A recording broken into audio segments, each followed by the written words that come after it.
Welcome back, everybody. High Tech Lab here. Quite a bit going on in the electrical room today. There's, I'm sure, all sorts of fan noises running.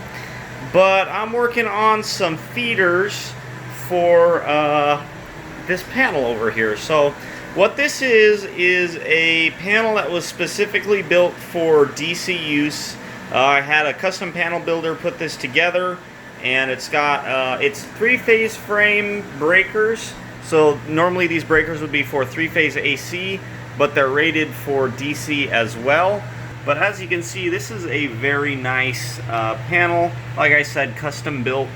So this is going on the wall up here, and I'm going to put 3 chase nipples right here. These are chase nipples with rigid couplings, and my outback controllers, I'll have 1, 2, 3 down here, and then up top 1, 2, 3. So for a total of 6 charge controllers hooked together. And this is a 400 amp bus coming out of this panel. And what I'm going to run is, once this is mounted, I'll show you guys how I'm running the conduit. But I'm going to run a 2.5 inch conduit out the left side into an LB, offset up to the ceiling, run across and over, 90 over, 90 down. And then I'm going to redo the bus bars. If you haven't seen my previous video, I made this shunt board, and this is going to be doing all my metering. So I flipped this around from my last video. This is now the top, and the solar is going to come in somewhere down here. And this is so I can measure where the power is going within the system. So that's going to mount onto this unistrut here. And these 2 lugs at the top, these ones right here, are going to go to the inverters. So essentially this, the shunts are all on the negative. So essentially this negative cable is going to go into one of those lugs, feeding this inverter, this negative cable going into the other lug, feeding this inverter, and then there will be the positive bus bars. Those won't have a shunt on the positives, but they will have the fuses, and I'm not totally set in stone how the bus bar configuration is going to be, but this is preparing because I have 64 Calb CA180 cells on the way. They'll be here within the next week or 2, and if you can see on the floor, there's a blue tape line. That is the footprint that the new battery bank is going to take up. And it's going to be 64 180 amp hour cells, and it's going to be quite impressive. So this control panel here is going to go away. I'm going to take the balancers out of there, and those are going to go into this control panel, which I kind of touched on in that shunt board build. I'll show you guys more later in this video what I'm really doing here.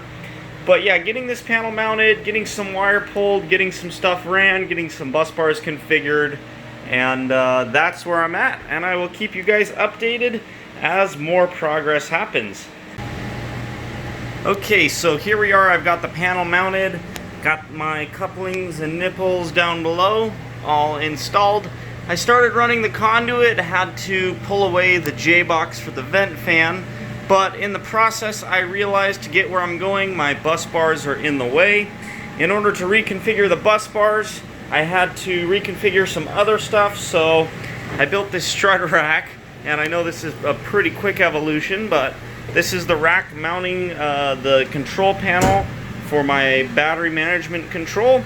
And I think I mentioned previously there's a computer in here, and I'm going to put a piece of material on top of this, and this will be essentially the programming desk.